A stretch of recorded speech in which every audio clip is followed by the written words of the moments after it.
اعوذ باللہ من الشیطان الرجیم بسم اللہ الرحمن الرحیم۔ پہلے ہم نے ایک ویڈیو میں ہم بستری کرنے کے مستحبات کو ذکر کیا تھا۔ آج ہم ذکر کریں گے کہ ہم بستری کرتے وقت کون کون سی چیزیں مکروہ ہیں۔ سب سے پہلے یہ ہے کہ چاند گرہن کے وقت ہم بستری کرنا مکروہ ہے۔ سورج گرہن جب ہو اس وقت ہم بستری کرنا یہ مکروہ ہے۔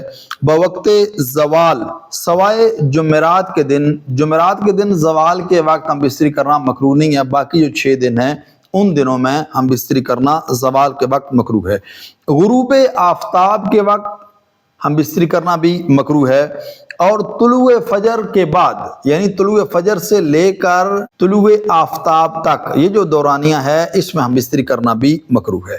چاند کی جو آخری تاریخیں ہیں یعنی 28، 29، 30 ہر جو چاند ہے اس کی جو تواریخ ہیں ان میں بھی ہم بستری کرنا یہ مکروہ بیان کیا گیا ہے۔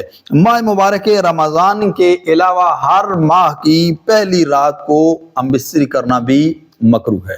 ہر مہینے کی درمیانی اور آخری تاریخ اس میں بھی ہم بستری کرنا مکروہ ہے۔ اور اس کے بعد ہے زلزلے کے وقت یا سیاہ یا زرد آندھی کے وقت بھی ہم بستری کرنا مکروہ ہے۔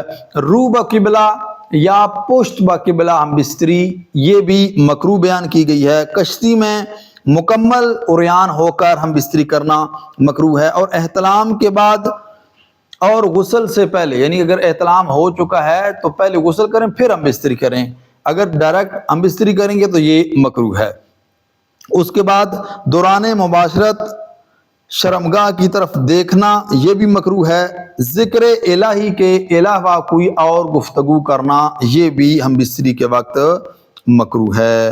اس کے بعد کسی دیکھنے والے کی موجودگی میں ہم بستری کرنا، حتیٰ کہ بچہ یا بچی اگر دیکھ رہے ہیں تو پھر بھی چاہے جتنے چھوٹے ہی کیوں نہ ہوں پھر بھی ہم بستری کرنا مکروہ ہے۔ لیکن اگر وہ تمیزدار ہیں، بڑے ہیں، پھر تو حرام ہے ہم بستری ان کے سامنے کرنا۔